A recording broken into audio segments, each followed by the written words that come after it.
வணக்கம். இன்றைக்கி நம்ம பார்க்க போகிற பாட்டு பாலகாண்டத்தில் வருது. பூக்கொய் படலம் அப்படிங்கிற இடம். ராமனுக்கு கல்யாணம்னே தசரதனோட படைகள், அயோத்தி மக்கள் எல்லாம் புறப்பட்டு மிதிலைக்கு போகிறாங்க. போகிற வழியில் ஒரு சோலையில் அவங்க பூக்களை பறிக்கிற ஒரு காட்சி. அங்கே வர ஒரு அழகான வர்ணனை உள்ள ஒரு பாட்டு இது. பொதுவாக நம்ம ஊரில் பொண்ணு வைக்கிற இடத்துல பூ வைக்கிறோம் அப்படின்னு சொல்லுவாங்க.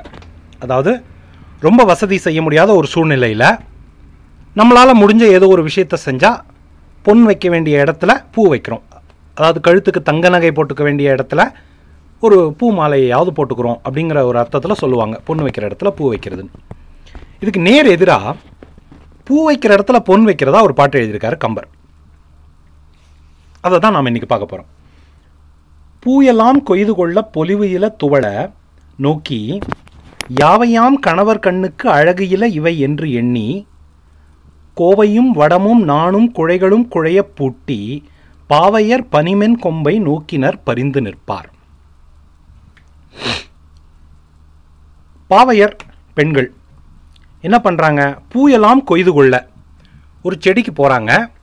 அதில் இருக்கிற எல்லா பூவையும் பறிச்சுடுறாங்க. பூவெல்லாம் பறிச்சுட்டா செடி எப்படி இருக்கும்? பொலிவு இல துவள. அந்த செடிக்கு அழகே போயிடுச்சு. பூவெல்லாம் பறித்த உடனே துவண்டு போச்சு. நோக்கி அதை பார்த்துட்டு யாவையாம் கணவர் கண்ணுக்கு அழகு இல இவை என்று எண்ணி, அடடா இந்த பூவெல்லாம் பறித்து நாம் சூடிக்கிட்டோமே, அடுத்ததான் இந்த வழியில் நம்ம கணவர் வரப்போகிறாரே, அவர் இந்த பூவை பார்த்தா, அவர் இந்த செடியை பார்த்தா, பூக்கள் இல்லாமல் நிற்கிற இந்த செடியை பார்த்தா அவர் கண்ணுக்கு இது அழகாக இருக்காதே, பூ தானே செடிக்கு அழகு, அதெல்லாம் நம்ம பறிச்சிட்டோமே அப்படின்னு சொல்லிட்டு அவங்களுக்கு ஒரு சோகம். பூ பறிக்கும்போது தெரியல, பறித்து சூடிக்கும்போது தெரியல, அதுக்கப்புறம் இப்படி ஒரு எண்ணம் வருது. அதனால் என்ன பண்ணுறாங்க? கோவையும் வடமும் நாணும் குழைகளும்,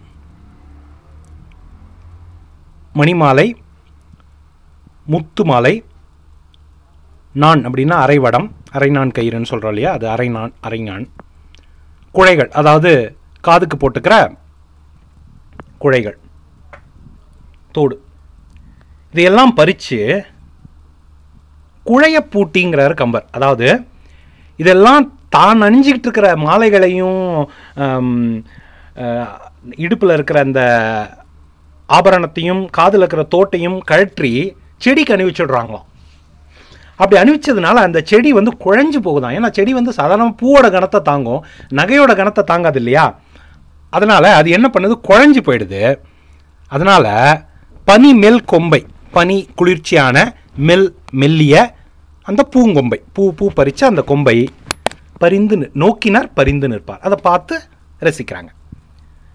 பூவெல்லாம் பறிச்சுட்டு செடி வெறுமனே இருக்கேங்கிறதுக்காக தான் அணிஞ்சிட்டு இருந்த நகையை கட்டி செடிக்கு போட்டுடுறது. கிட்டத்தட்ட முல்லைக்கு தேர் கொடுத்த அரசன் மாதிரி ஒரு வள்ளல் தன்மை தான் இது.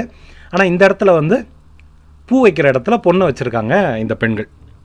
அந்த பாடல் பூயெல்லாம் கொய்து கொள்ள பொலிவு இல துவள நோக்கி யாவையாம் கணவர் கண்ணுக்கு அழகு இல இவை என்று எண்ணி கோவையும் வடமும் நாணும் குழைகளும் குழையப் பூட்டி பாவையர் பனிமென் கொம்பை நோக்கினர் பரிந்து நிற்பார். அழகான காட்சி இல்லையா? நன்றி.